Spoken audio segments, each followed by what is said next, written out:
Hello, 8th grade. I'm Mr. Keelan, the moderator. And I'm Mr. Keelan, the conservative. And I'm liberal, Mr. Keelan. Today, we'll be presenting to you an example debate on whether or not the United States should pull all remaining forces from Afghanistan and bring an end to what has been America's longest war. A bit of background on the war in Afghanistan. A group called the Taliban controlled the nation from 1996 till their overthrow in November of 2001 by primarily British and U.S. forces.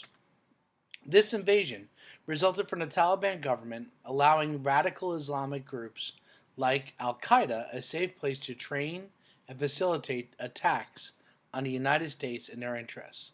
On September 11, 2001, the United States was attacked by Al-Qaeda, resulting in the death of almost 3,000 Americans. The Taliban-led Afghan government refused to turn over Osama bin Laden and other Al-Qaeda leaders who have been hiding within that nation's mountainous regions. The U.S.-led coalition began bombing Afghanistan in October 2001, and by November, the Taliban lost control of its capital, Kabul. The Afghanistan war presents a wide range of complex issues that often see a blurring of the lines between traditional liberal and conservative points of views. For example, President Obama, a liberal, escalated the U.S. presence in Afghanistan during his presidency. President Trump, a conservative, has been willing to sit at the negotiating table with the Taliban to try to forge a peace agreement with this long-standing U.S. enemy.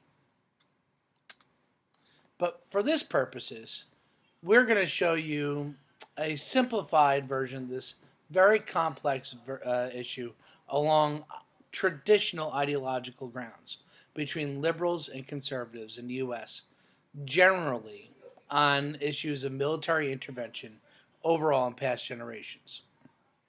So the debate question today is, should the United States immediately withdraw all U.S. forces from Afghanistan?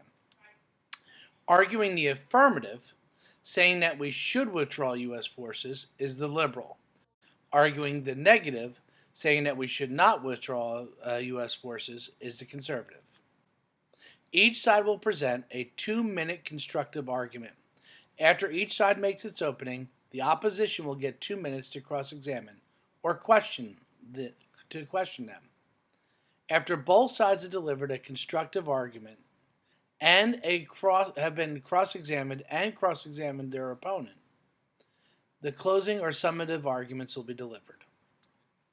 Each team will have a maximum of 2 minutes to deliver each of the parts of this debate.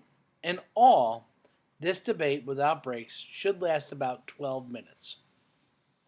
Liberals, since you are arguing in the affirmative, you will go first. Are you ready? Yes, I am.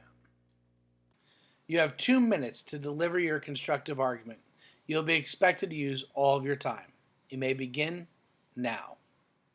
The time has come for the U.S. occupation of Afghanistan and for the longest war in U.S. history to end. The evidence for this is clear. First, the U.S. has spent far too much to gain far too little for far too long. The U.S. has spent over $2 trillion in Afghanistan. What benefits has the U.S. gained from this cost? None.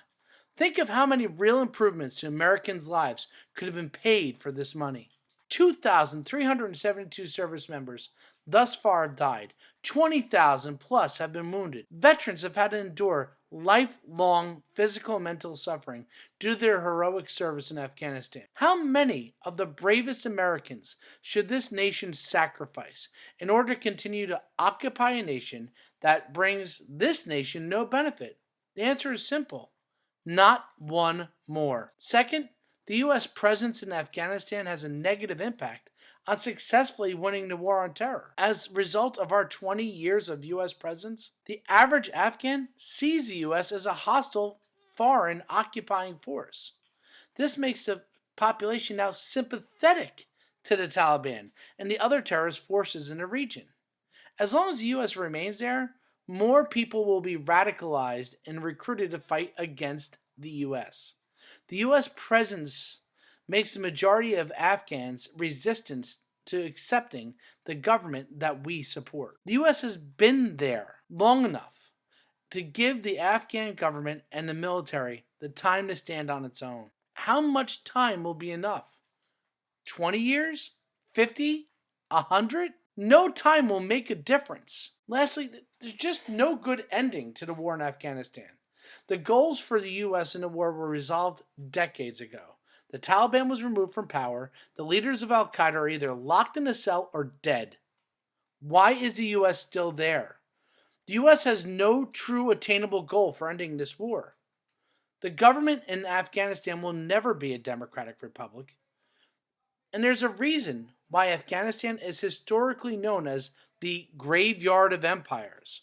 The Mongols, the British, the Soviets all saw their power collapse from the cost of endless war in this unwinnable region. If the U.S. continues this pointless war, it too may face the end of its reign as a global superpower. The time has come for the U.S. to end the endless war. Stop. That has been 2 minutes, maybe a little bit over. Normally during a live debate, I give the opposition the option of taking a 1 minute break to prepare his or her cross-examination. But since we're not live, let's get right into it. Conservative, you have 2 minutes to question your opposition. Remember, during this questioning, you should only be asking questions. Do not spend your time making long statements. Liberal, remember that you are only answering questions during this time. You should not be asking them. Are you both ready? Yes. Yes. All right, then begin. Is it the general consensus of most foreign policy experts that the Afghan military and government are not stable enough to stand on their own? The Afghan military and government has had almost 20 years to build itself to the point where it can stand on its own. There's no reason to think that another 20 years are going to be more prepared. It's not the responsibility of the United States to serve as the military and government for a foreign power. If U.S. troops pull out, is it reasonable to believe that the Afghan government would quickly collapse? I don't know about that. It is possible that without the U.S. enabling the Afghan government, that maybe they'd be able to finally have what it takes to be able to stand on their own if we gave them the chance. Well, if we pull out and the Afghan government collapses and returns to the Taliban, then hasn't all the human and financial costs of this war been for nothing? That's a risk worth taking. Because if we leave 20 years from now, it'll just be more costs and more lives wasted for nothing. Al Qaeda and the Taliban both still exist, correct?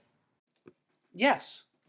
However, they're no longer really having a power base in Afghanistan. Are each of these terrorist groups dedicated to destroying America's influence and taking Americans' lives? That's a pretty overly generalized description, but yes, these organizations wish America harm. Should we give these groups a victory by pulling away our commitments in Afghanistan? It wouldn't be a victory for them. Both of them lost to the U.S. in Afghanistan 19 years ago. However, bankrupting our nation will definitely make us easier to attack. That would be a victory for them. Staying in Afghanistan pretty much plays to their advantage, doesn't it? What would you say to the Afghan women who may be stoned to death if the Taliban returns to power? I would say the strongest agent for change in a nation's civil rights come from within that nation, just like those who fought for women's rights in our nation. What would you say to our Afghan allies who would then be rounded up and killed if we leave? Well, I would tell them the time has come for them to build their own nation, one that they want, that they think is worth fighting for, not just the one that we want. What would you say to the families of the fallen and wounded soldiers who served in Afghanistan? Would you tell them that their sacrifice was for nothing? Absolutely not. I would tell them that their loved ones selflessly served our country with honor. And I would say that hopefully, because of their sacrifice, this nation will never again choose to send its greatest heroes to die in an endless war that can't be won.